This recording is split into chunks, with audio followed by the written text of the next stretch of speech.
Welcome, everybody. You're in the author chat, Teacher's Pet, advice for new writers. Nance and Allie, do you want to introduce yourselves? I'm Nance Sparks, and I'm working on my 6th book for Bold Strokes Books. And Allie, everybody Hi, knows you. I'm Allie Valley. I think I'm working on my 38th book for Bold Strokes Books. Put us all to shame.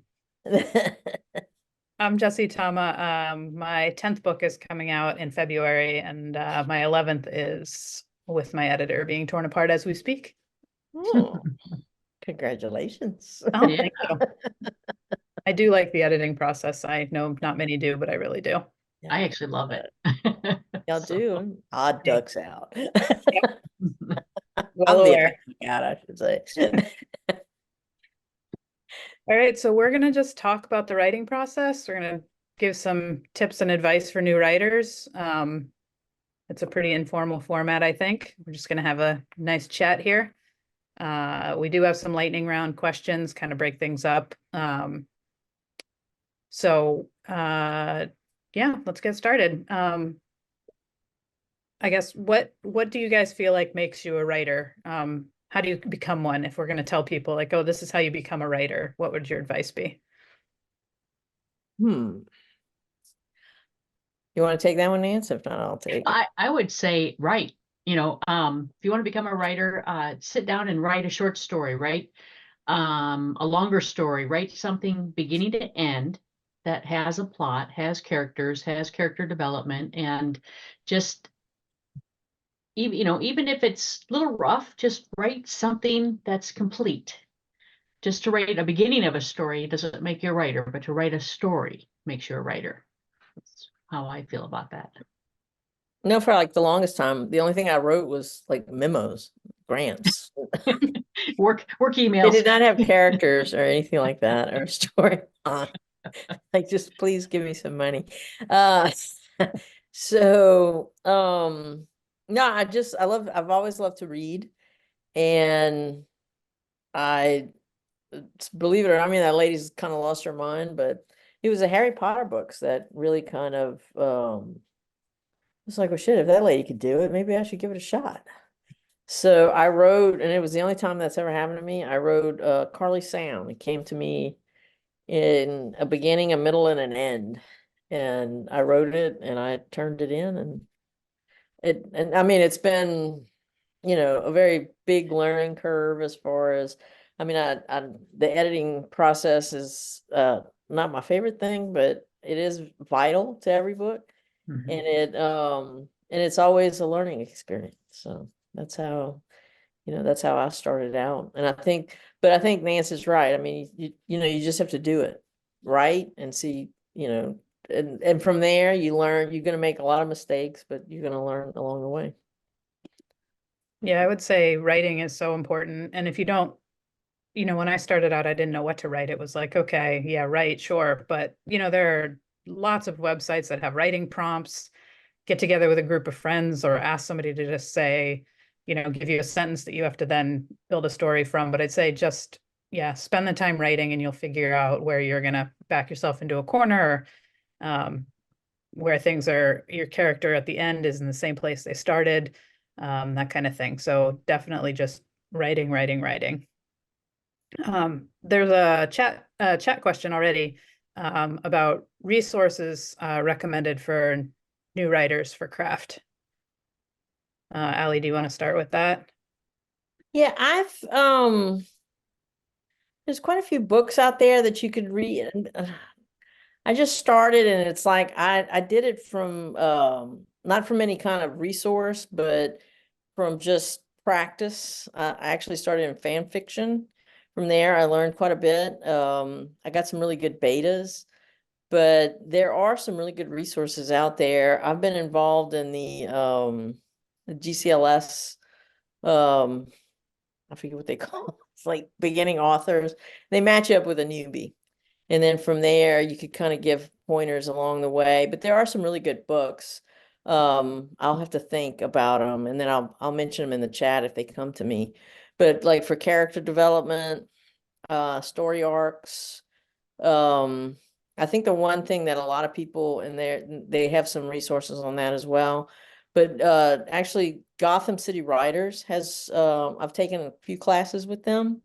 Even though I'm not in New York. I am in New York every once in a while, so I'll go to like a 1-day seminar. But they do wonders with, and I think that's the biggest mistake that a lot of people is with point of view, to stay in one, not head jump into other people's point of view. But I think Sandy just posted something We that have a whole bunch to hold up too, so. it's a resource for everybody. Self-editing for fiction writers is great. Which, yes, I haven't read that one, but if Sandy recommended it, it must be good. So I've found there are bits and pieces of different, there's lots of different ways to structure things, to plot things out. And if you are interested in plotting, then there are a lot of resources and you can find one that works for you. I've worked with Save the Cat Writes a Novel. But there's that's the one. There are a lot of other options and different ways of plotting things out. That one's pretty intense. So there's some that are a little bit less intense. A resource that I just started using and I'm absolutely loving is called Plotter, Plottr, and it allows you to work on your timeline. If you're new, you can choose a template for writing. So if you're writing a romance, for example, you can choose like Romancing the Beat template, and then it gives you a pretty detailed outline. Like here's what here are the beats that you need to hit throughout, gives you the timeline of kind of when they should occur, and gives you a little bit of an explanation of what those beats are or what they, what you need to put into your book. Generally speaking, obviously, you need to make it your own, but that is, you can do character sheets. You can do some really in-depth research through that program. It's online. So that one I've just started working with and really like. yeah, somebody else just mentioned Writing Fiction by Janet Burroway has been helpful. So how about you, And Nance? I don't know if they still make them, but they're Write Great Fiction series. There's 4 of them, I think maybe even 5. I have characters, emotions and viewpoints, dialogue, and all of these were wonderful when I first got started. Description and setting, Mhm. and then plot and structure. And they just kind of give you a really good understanding of the elements to make a good story. So I found those very helpful. I think we have another question. It says, what advice do you have on finding good beta readers?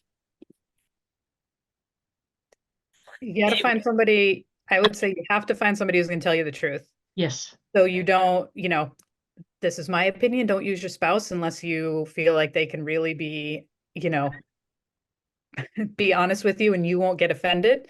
But find somebody that will tell you the truth, because Yeah. it doesn't do you any good. You're not going to learn anything. Your project's not going to get better if you have somebody who just reads it and tells you it's wonderful. And if somebody does, you need to find a different beta reader. They can be your cheerleader, but you definitely need somebody who's willing to dig in there and tell you where the things aren't working, where you need to improve. And so I would say that is a really important thing. Writers groups are great for that. Yes. If you join a writers group, Mhm. sometimes they're hosted at the library or a bookstore. If you don't have a group of friends you can pull together. But yeah, the writers groups are really wonderful to learn a lot, and to get honest feedback. And there's quite a few Facebook groups out there too that will have good beta readers that will be happy to read your work and give you honest feedback. I belong to Lesbian Fiction Campfire and a couple other ones, and there's been some great feedback in those. So it's just Yeah, finding, like and you true. said, an honest person. I mean, try to find somebody who reads, who enjoys the genre that you read in, because if you're a big sci-fi reader and the person you find is like a Regency romance, they'll read. I think you need to find somebody who has some idea of what the genre at least of what you're writing in. I Yeah. started with just a Facebook group, found it. After that, I think and then you have to find people who you trust too, because once you publish, some people want to beta read for you, only They want to read the book ahead of everybody else. It's not They want fair. to arc read. Yeah, really. You don't need somebody posting it online for you. But yeah, no, you find somebody, and then so I never really have more than 3 for every book. And then each one of them, I have some people that just like one person in particular that reads for me who's not an expert in punctuation. She's not a dialogue expert, but she read because I sometimes I just need to know, especially if you write a series and it's a series with a lot of action in it, a lot, 50,000 characters in it. Just somebody who's every once in a while says, well, what are you trying to say here? It's not to, it's just for advice of flow and to see, she's a good reader. And then every once in a while just puts me back on track as if, I get off some tangent. It's just like to wheel you back in. So, but yeah, no, try to find people that are in the genre that you're writing in. And if you are, I'm sure you belong to some kind of groups around and people are really helpful when it comes to that because they're always looking for something new, and especially if they can kind of help you along with your career. So. Let's see, I think we have another one. It says, Allie mentioned point of view. Is there a should point of view? For instance, romance should be written in, or is it more important to just pick one and stick to it? So, you want to take that one? Anybody? I don't know. Alley Valley will have like 5 million points of view. Yeah. There's no hard and fast rule. It depends on your story. It really depends on what your story calls for. Some stories really do well being in the first person point of view. Some do well being in third person, and some do well with several points of view because you may have a villain or you may have multiple people that you need their point of views. If you have a whole bunch of mobsters, you need some point of views. So Yeah.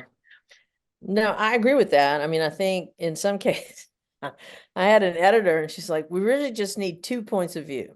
That you have 2 protagonists, 2 main characters. And it was like, for some books, that is great. You don't need like the girl serving you coffee does not need a point of view, unless she's going to be the love interest in your book.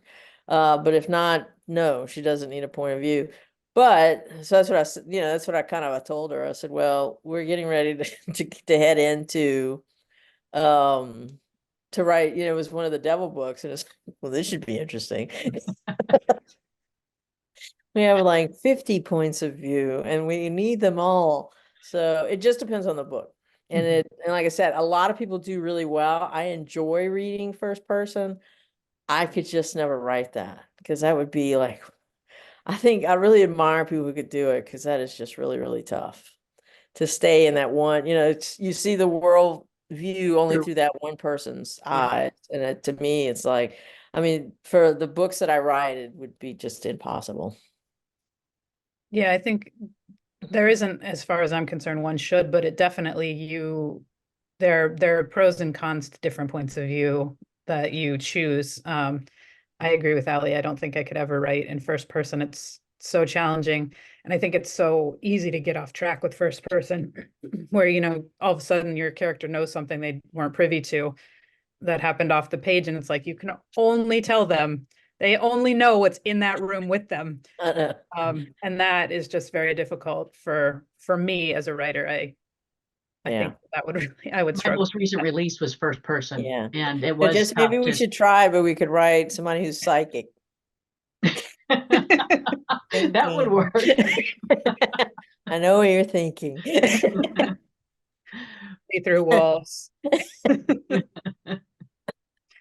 Yeah, I think then you're cheating, but isn't that kind of what you're supposed to do, is learn all the rules so you can break them? Yep, Exactly. exactly. Yeah, but for new writers, learn the rules first before you start breaking them. Allie can break rules more than I can. So, but I mean, as you start in a lot of people are out there thinking, okay, I want to try this. How hard can it be? So, I mean, what is y'all's process when you start, like from the idea to the end? Do y'all have like a different process or something?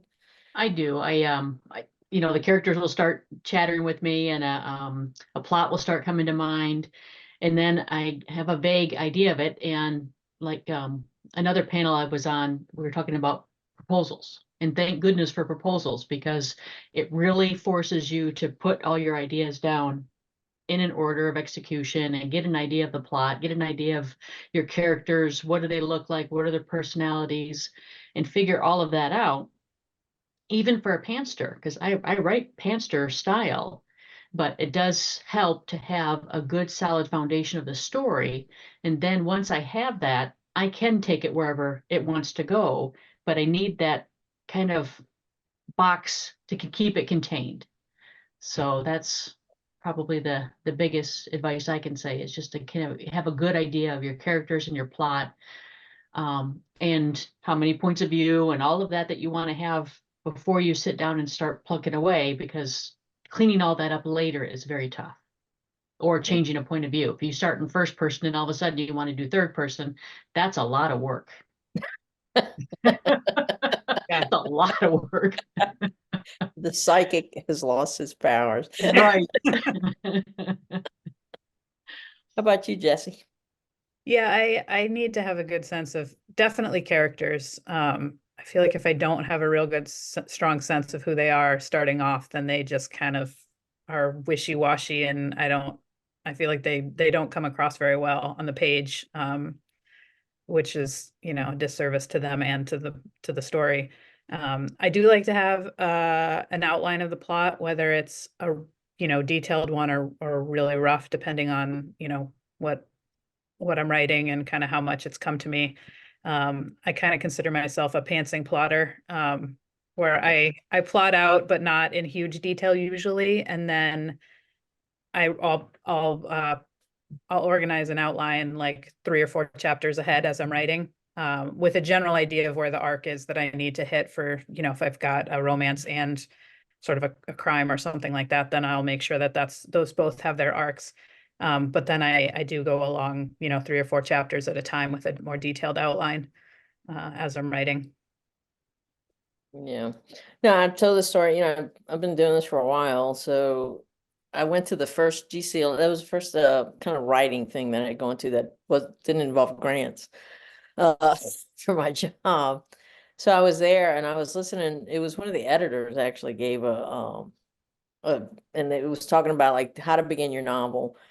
And you had to do these outlines and these story arcs. And I was sitting in the audience and I was like, shit, I don't do any of that. I'm never going to be successful at this. So I just get a general idea and then I take it from there. I'm like the definition of, I don't plot anything. And then sometimes I'm surprised as to where it's not. I mean, I do have some stuff that I do in every single book, and that is I do write them. I can't think and type at the same time. So thank God for the dictation services now on the computer, so I don't have to type a bunch at one time. But no, I write them out, and it's I have a general idea of who the characters are. So if you don't sit down, because I know there's some people in BSB and I admire them so much that their outline is almost like the whole book. And and it's like, that is wonderful. My mind doesn't work like that way. So I do have a character key for every book.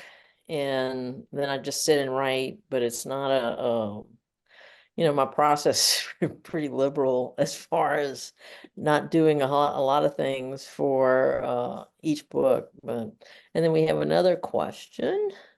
This is, what are your 5 biggest rules? What do you, Jess, what's your 5 biggest rules for each book? I would say if you're writing in the sort of romance and that, encompasses everything, make sure that there's lots of emotion in there. I can't even tell you how many times I got edits back that said, what are they feeling? Right.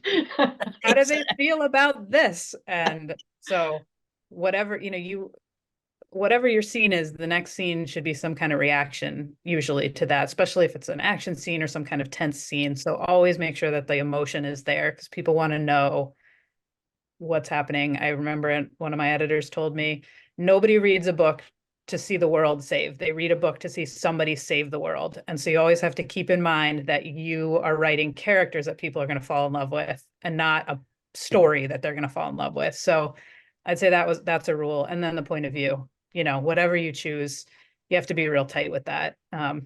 So those are not 5, but those are 2 big ones that I keep in mind as I'm writing.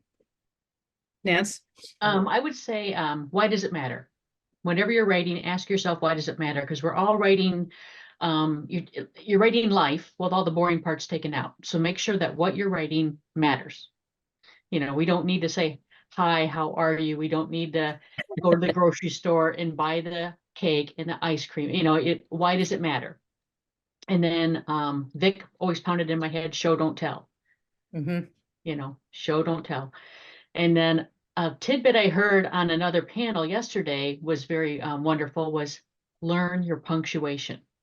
Because an editor can only help you so much if all they're doing is fixing your punctuation. So learn when you need a comma, when you need to terminate a sentence with a period, or barely use exclamation points. So I've done all the things wrong. So learn that ahead of time. Yeah. I've written all those books. I don't think I've ever used an exclamation point, to tell you the truth. Now that you say that, From maybe what I once. understand, you shouldn't have to. That's what. Yeah, no, I I don't think love them. So yeah, I don't think I ever had. No, I think I think you should try to learn, like, first of all, by reading again in the genre that you want to write, because, in some cases, for the sci-fi folks out there, I just recently, I had a terrible Christmas, some medical stuff happened, so I did a lot of reading because I was depressed as hell. I was in a lot of pain, but I read some sci-fi stuff, which usually I don't, it's not one of the things I read, but they were so well written that I enjoyed the story. But when I have barely the patience to write, just real life stuff where I have to start making up a world and naming everything, like different stones and all this other stuff. So it's like you should really read a lot in the genre that you're going to write in. Because like I said, there's certain rules for every genre. Like if you're writing romance, you really shouldn't kill off one of the main characters. It's like people really are expecting that happily ever after. I tried to write one like that, and I think Sandy wrote me back. That is a tragedy. It's not romance. So you cannot kill off. I learned that you really do need the happily ever after. I think that's why I like romantic intrigue, because I can kill people. Maybe not the main character. I think people would get mad at that, but you could try different things. But to learn the rules of the genre that you're writing in, and then also to point of view is another one. That's the one that I guess I had the most mistakes on in the beginning. I'm very, very talented. I learn from every book in the editing process. And then when I write a new one, I learn all new mistakes. I've never tried this before. Let's try it. And then it comes back, covered in red. So, it's the self-edit is another big one. But to me, it has to be fun, something that I would like to be interested in reading. When the first thing that I turned in was Carly Sound. The first thing that was published actually was the Devil book, the first Devil book. And my partner was the first one that said, no one's going to read that because it's way too violent. And it's like, but I'll read it. I wrote it for me because I like the genre. So, I was kind of glad that a lot of other people liked it too, so that Kane is still around. But you should write things that you love, because I think it comes through in the page. Yeah. So let's see. We have some stuff in the chat. Note Sandy's to very self, big. never Don't kill the love interest. Or the dog. Yeah, you're right. Don't ever Yeah. kill the dog. But yeah, now if you kill the love interest in a romance, as Sandy said, it is called a tragedy. It is not a romance. Um, so what's some more questions you got, Miss Jessie? All right, so why don't we talk about uh we've talked a little bit about that. Okay, so just like some general, like, you've got a book now, you've written it. Do you have to hire an editor before? Do you just submit it where you're going? I know I've gotten this question before, like, how polished does a manuscript have to be before you're ready to kind of submit it? Some people have, they've, been nervous, they've hired an editor. Some people just submit it in. What are your thoughts kind of on that? I think it depends on your publishing avenue. If you're going to publish with a publisher, then I just submitted mine, mistakes and all, and thank God for developmental editors and everything else, and lots of lessons learned. And you work through the process, and like Allie said, you learn and you grow. And the next book, you don't do that. You make all new mistakes, and then you make new mistakes. But you keep growing as an author. But if you're going to self-publish, yes, get an editor, because you do not want to publish with point of view slips, head hopping, all of the mistakes that a brand new author is going to make. We all made them. So you want to make sure that you polish that and clean it up as much as you can before you self-publish, because we've all read those books too. So Yeah, and I think too, it depends on who you turn it into. Because I mhm. know, with Bold Strokes, it's just from what I mean, I'm not on that committee. I haven't, ever been on the committee, but I know just from listening to some of the people, that have put in a manuscript, first of all, go to the publisher's website, and if they ask you to double space it in a certain font, in a certain size font, then don't get creative and put it in some scrolly font, single space. Because right then, that's not what they asked for. So that would be the first thing, is to listen, to look and read what it is that they want. And in Bold Strokes' case, they do have, at least they're kind, and they're not going to say no right away, especially if they like the idea. If it's a concept that, no one's, or you've taken a new perspective on it, but your manuscript is not perfect. That is what the editing process is for. They will give you some advice and say, hey, change this and then resubmit. And then in most cases, they will go ahead and sign you. So I don't necessarily think you need an editor, but this might be a place where if you can find like one or two beta readers, one that is maybe, like Nan said, good with punctuation, who could go through it and change it for you. If you have 50 million commas in there that you might not need, extra words that you don't need.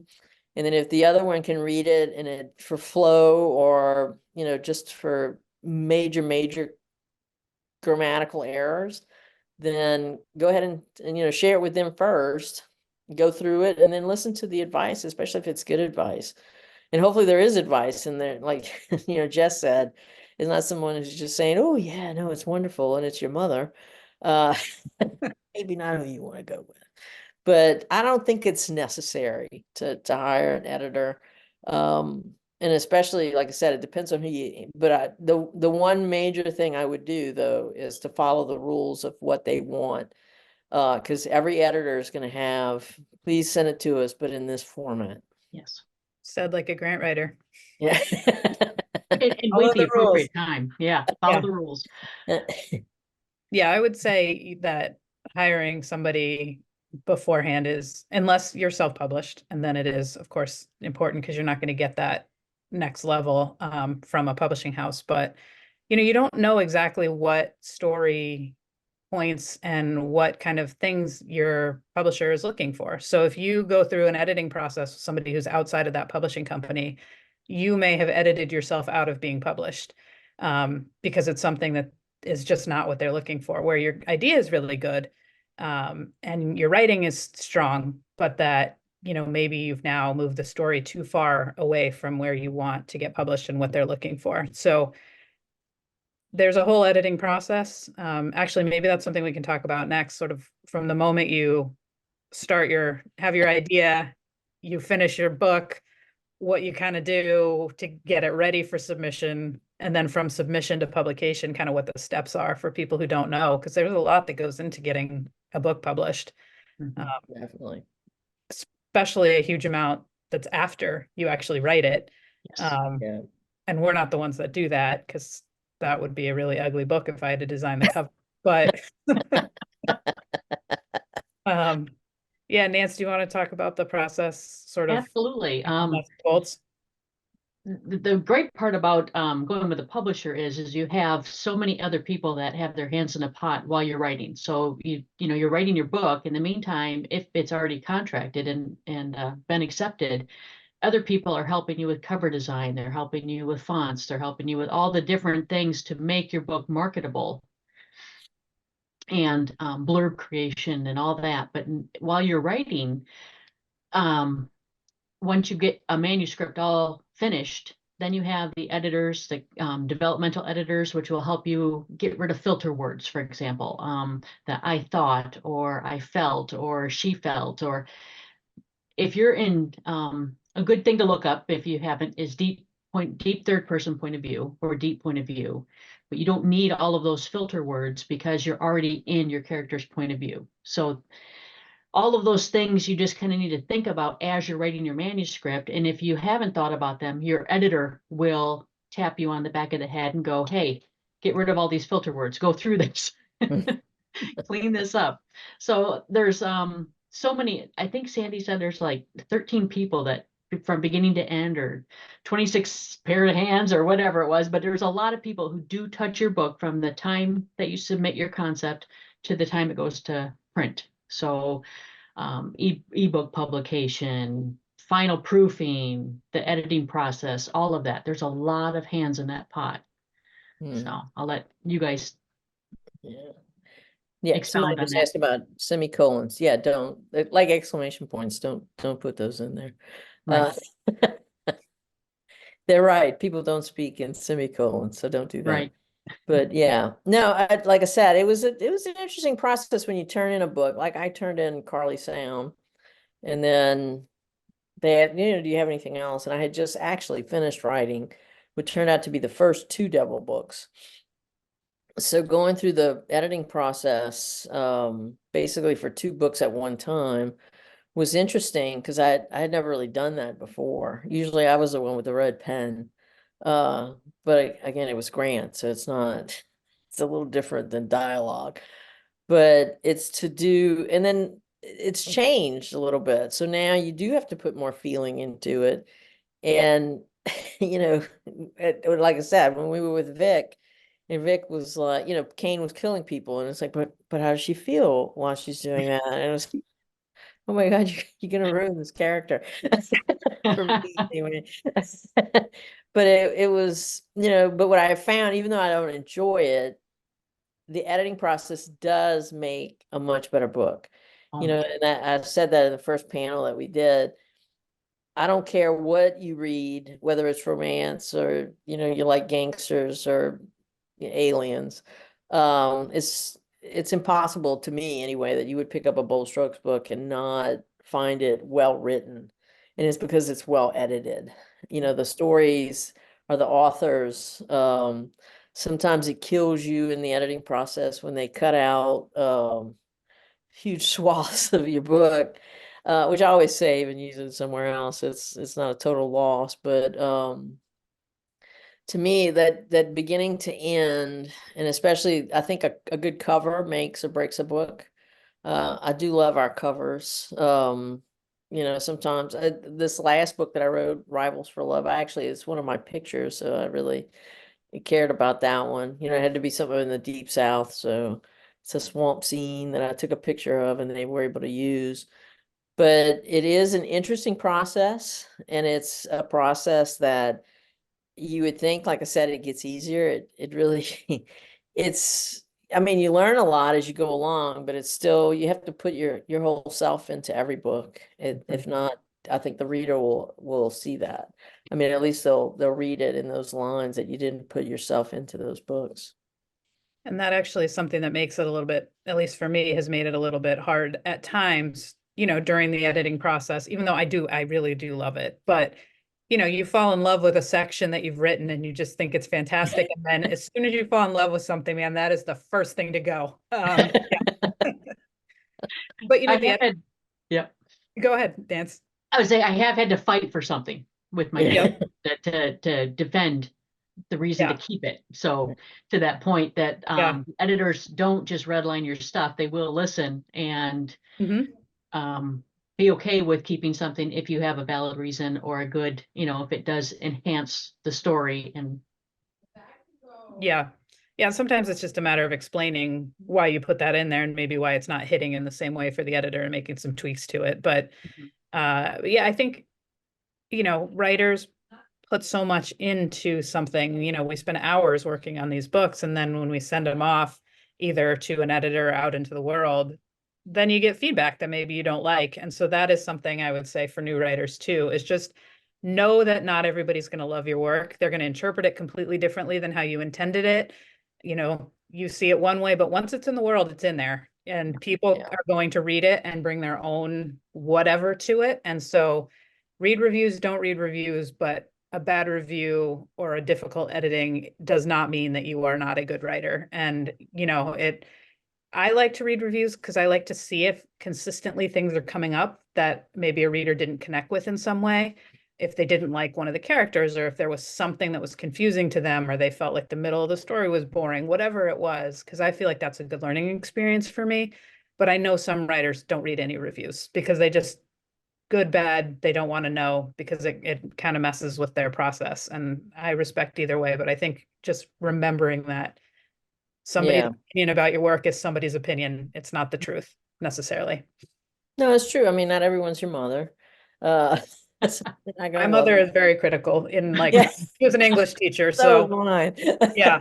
So, but no, I like to read reviews because it's interesting to see, you do, I don't care who you are, you end up getting the one person that just, you know, I would have given it, more than a half of a star only if because, and then it's like sometimes they bring, it's I guess we all do that. You bring your own like just your own prejudices into something somebody wrote. It comes off, they read it the wrong way maybe, or they read it the right way and they still didn't they still didn't like it.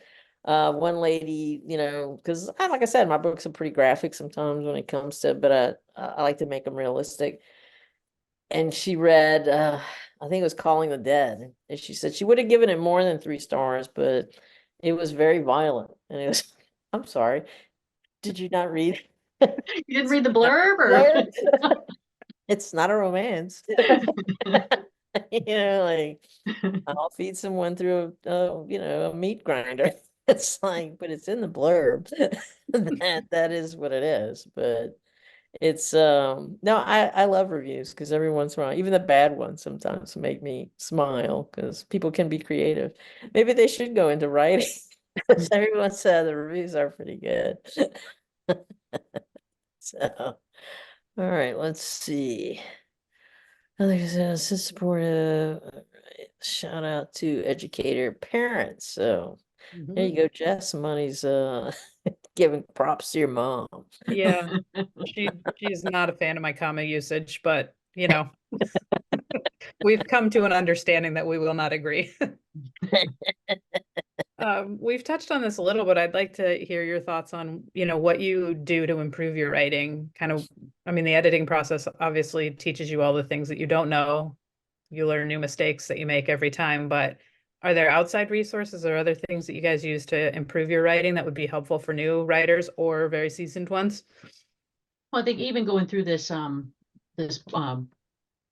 bookathon, all these panels, listening to some of the panels, I bought a couple books on goal, motivation, conflict, and some different things based on things Rad said during the character journey panel, and I that really has helped. Just learning different ways to look at goal, motivation, conflict, different ways to look at the arc, and then also my editor's notes from all my previous works if you are kind of stuck on something and how you should proceed with it, go back and look at your editor notes, because every time that we get feedback, we get an email with feedback, and then we have notes within our manuscript, and those are very valuable for future works.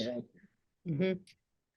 Yeah, I was going to say the same thing. It's like you could read, all the books that are out there, but sometimes it's reading your own work and then going through the editor notes, and the corrections that they've made might not be in notes. It's just they've cut this out. So in the back of my head, I have all this stuff like, okay, don't do that, don't do that. I guess I'm concentrating on that, and I'm screwing up in some other kind of way. I have sticky notes from Vic everywhere, like, why does it matter? I just have sticky Exactly. notes everywhere. Yeah, no, she was a big fan, like I said, of the two-person. I told her eventually I was just going to write a book about one person sitting in a room in a chair, nothing else in the room. That'll make you happy. Yeah, she let me write a few with 3 Yes. points of view, so you can talk her No, around. we went around and around on those double book. She did the one, and I think it probably drove her to retirement. But there's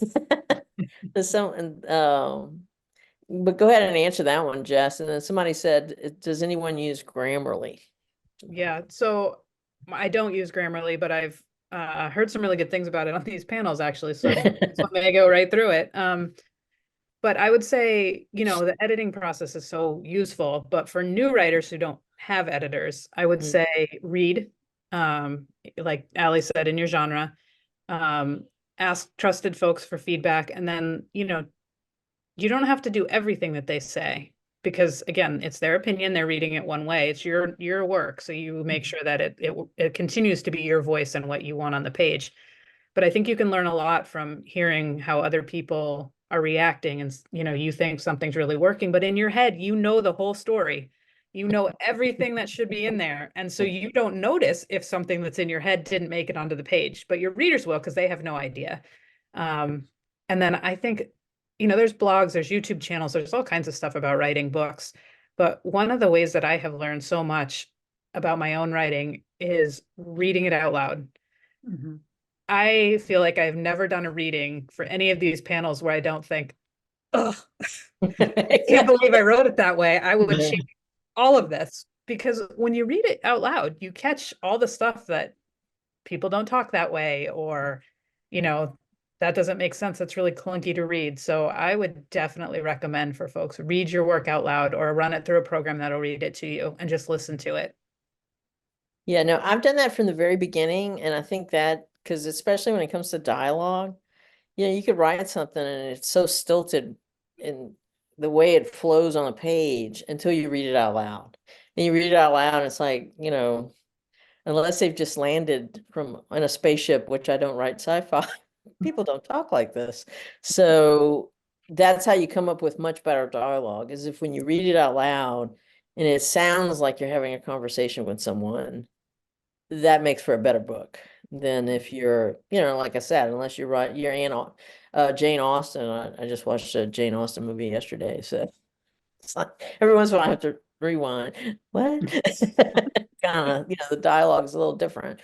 But reading out loud, I think, besides, like I said, for me, it's actually writing it on a page. Helps me kind of disengage my brain a little bit, in the sense that I can concentrate on the story and give everything else up. But that's one of the main things, is read it out loud. So, and then somebody here, it says, are there strict deadlines during the editing process? Yes, very much so. Yep. Because it's not just one edit and then we're off to print the book.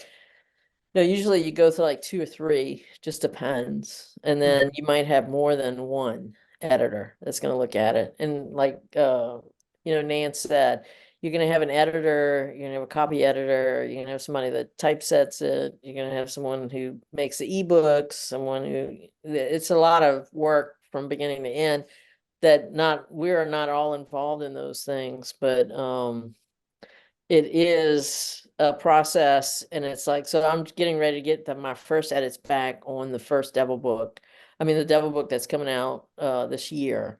So we'll go through those. Once you either select or you don't, like, no, I'm keeping this. You could say you want to cut it, but this is the reason why we need to keep it.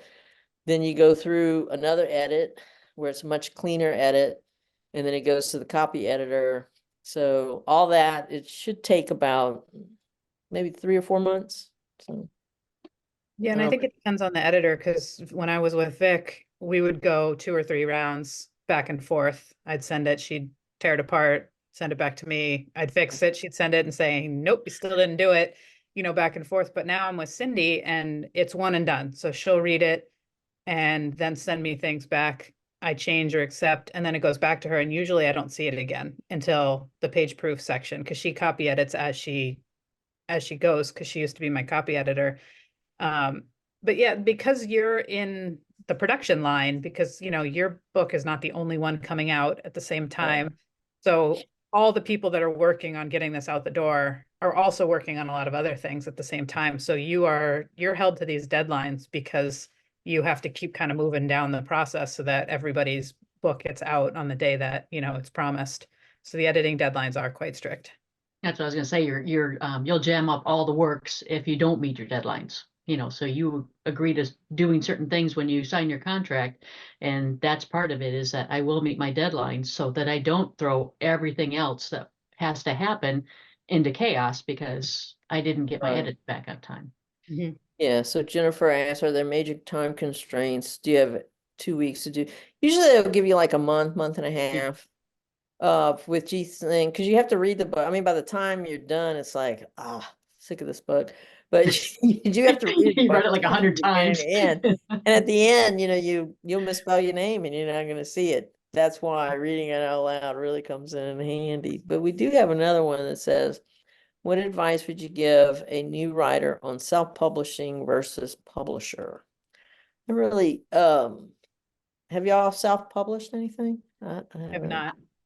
I have not, because I love the process of having a publisher so much. I love having the editors. I love having the proofers. I love having the cover design. I love having all of the help that we have throughout all the process. Whereas if you self-publish, you're doing all of that and writing the book. Correct.